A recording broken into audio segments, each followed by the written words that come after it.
اللہم صلی علی سیدنا۔ بسم اللہ الرحمن الرحیم۔ غزوہ بدر میں عبرتناک شکست کے بعد مکہ مکرمہ کے گھر گھر میں آگ لگ گئی اور انتقام کے نعرے بلند ہونے لگے۔ ہر شخص غیظ و غضب سے بھرا ہوا تھا۔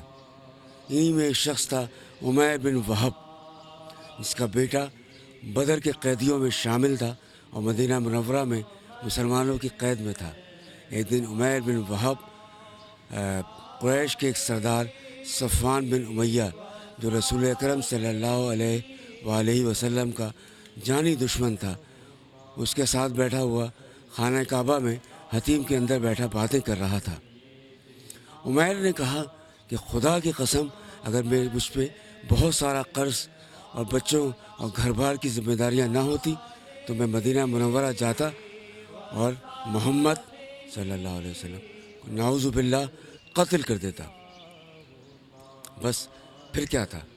یہ سنتے ہی صفوان کے دماغ میں شریر ذہن میں ایک شرانگیز خیال آیا اور اس نے کہا کہ قرض کی کیا فکر کرتے ہو؟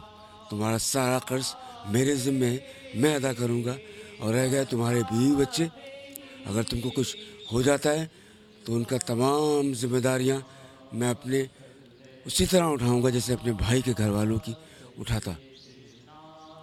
یہ سنتے ہی عمیر نے مدینہ منورہ جانے کی تیاریاں شروع کر دیں، لیکن اس سے پہلے ان دونوں نے عہد کیا کہ اس بات کا کسی سے ذکر نہیں کریں گے۔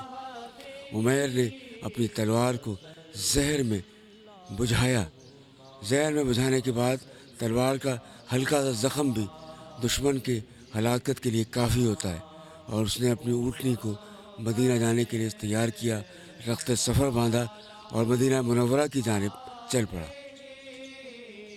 وما علینا الا البلاغ۔